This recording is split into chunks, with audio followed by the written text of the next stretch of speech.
ओम नमः शिवाय, ओम नमः शिवाय, ओम नमः शिवाय। आज श्रावण मास की कथा, शिव महापुराण की कथा, अध्याय 16, ब्रह्मा विष्णु और महेश के प्राकट्य की कथा आज आप लोग सुनेंगे। सभी ऋषिगण कहते हैं कि हे विद्वान सूत जी, अब आप भगवान शिव के परम उत्तम स्वरूप का वर्णन कीजिए। साथ ही शिव और पार्वती के दिव्य चरित्रों को पूर्ण रूप से श्रवण कराइए। निर्गुण महेश्वर लोक में सगुण रूप कैसे धारण करते हैं, हम सब लोग विचार करने पर भी शिव के तत्व को नहीं समझ सकते हैं। सृष्टि के पूर्व में भगवान शिव किस प्रकार अपने स्वरूप में स्थित होते हैं, पुनः सृष्टि के मध्यकाल में वे भगवान किस तरह क्रीड़ा करते हुए सम्यक व्यवहार करते हैं, सृष्टि कल्प का अंत होने पर वे महेश्वर देव किस रूप में स्थित रहते हैं, लोक कल्याणकारी शंकर कैसे प्रसन्न होते हैं, प्रसन्न हुए महेश्वर अपने भक्तों तथा दूसरों को कौन सा उत्तम फल प्रदान करते हैं, यह सब हमसे कहिए। हमने सुना है कि भगवान शिव शीघ्र प्रसन्न हो जाते हैं।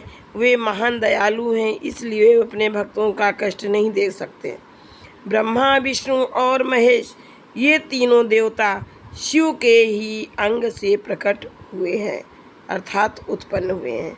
इनमें तो महेश तो पूर्णांश हैं, वे स्वयं ही दूसरे शिव हैं। आप उनके प्राकट्य की कथा तथा उनके विशेष चरित्रों का वर्णन कीजिए। हे प्रभु, आप उमा के आविर्भाव और उनके विवाह की भी कथा कहिए। विशेषता उनके गृहस्थ धर्म का और अन्य लीलाओं का भी वर्णन कीजिए। हे निष्पाप सूत जी, ये सब तथा अन्य बातें भी हमें बताइए जो कल्याणकारी हों। इस प्रकार व्यास जी कहते हैं। उनके ऐसा पूछने पर सूत जी प्रसन्न हो उठे और भगवान शंकर के चरण कमलों का स्मरण करके मुनीश्वरों से कहने लगे। सूत जी कहते हैं, हे मुनीश्वरों, आप लोगों ने बड़ी उत्तम बात पूछी है। आप लोग धन्य हैं जो कि भगवान सदाशिव की कथा में आप लोगों की आंतरिक निष्ठा हुई है। सदाशिव से संबंधित कथा, वक्ता, पूछने वाले और सुनने वाले, इन तीनों प्रकार के पुरुषों को गंगा जी के समान पवित्र करती है। हे ब्राह्मणों, पशुओं की हिंसा करने वाले निष्ठुर कसाई के सिवा दूसरा कौन पुरुष तीनों प्रकार के लोगों को सदा आनंद देने वाले शिव गुणानुवाद को सुनने से ऊब सकता है।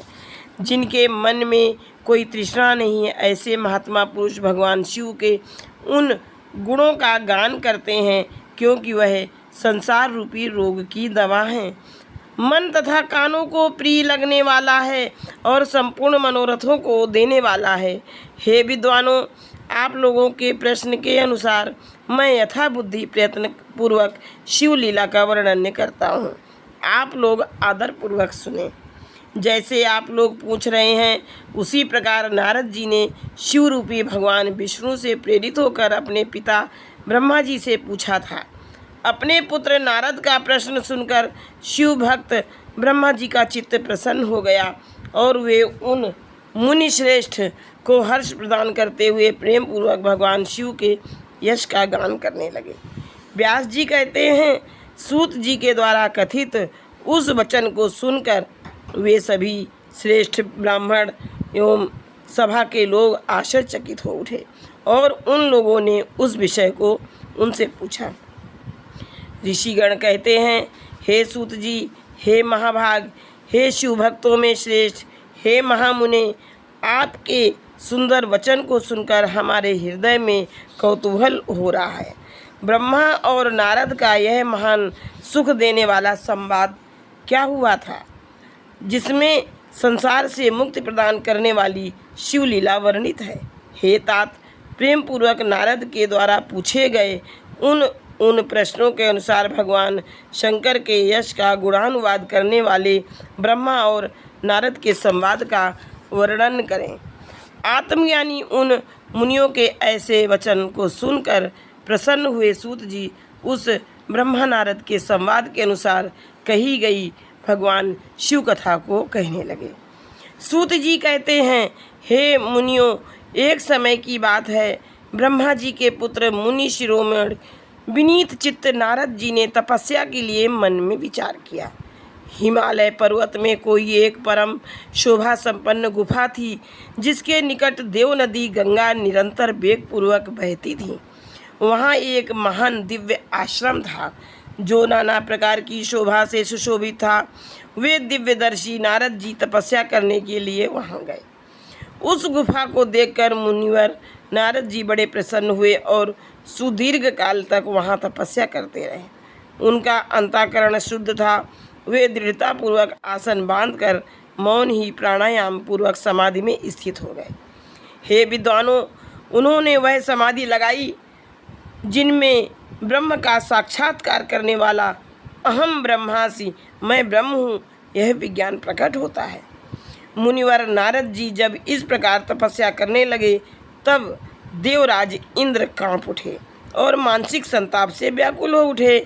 वे नारद मुनि मेरा राज्य लेना चाहते हैं। मन ही मन ऐसा सोचकर इंद्र ने उनकी तपस्या में विघ्न डालने के लिए प्रयत्न करने की इच्छा की। उस समय देवनायक इंद्र ने मन से कामदेव का स्मरण किया। स्मरण करते ही समान बुद्धि वाले कामदेव अपनी पत्नी रति के साथ आ पहुँचे। आए हुए कामदेव को देखकर कपट बुद्धि देवराज इंद्र शीघ्र ही स्वार्थ के लिए उनको संबोधित करते हुए कहने लगे। इंद्र कहते हैं, मित्रों में श्रेष्ठ, हे महावीर, हे सर्वदा हितकारक, तुम प्रेम पूर्वक मेरे वचनों को सुनो और मेरी सहायता करो।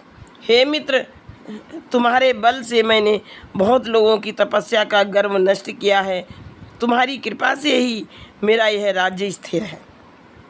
पूर्ण रूप से संयमित होकर दृढ़ निश्चयी देवर्षि नारद मन से विश्वेश्वर भगवान शंकर की प्राप्ति का लक्ष्य बनाकर हिमालय की गुफा में तपस्या कर रहे हैं। मुझे यह शंका है कि तपस्या से प्रसन्न ब्रह्मा से वे मेरा राज्य ही न मांग लें। आज ही तुम वहाँ चले जाओ और उनकी तपस्या में विघ्न डालो। इंद्र ने ऐसी आज्ञा पाकर वे कामदेव वसंत को साथ लेकर बड़े गर्व से उस स्थान पर गए और अपना उपाय करने लगे। उन्होंने वहाँ शीघ्र ही अपनी सारी कलाएं रच डाली। वसंत ने भी मदमत्त होकर अनेक प्रकार से अपनी प्रभाव प्रकट किया।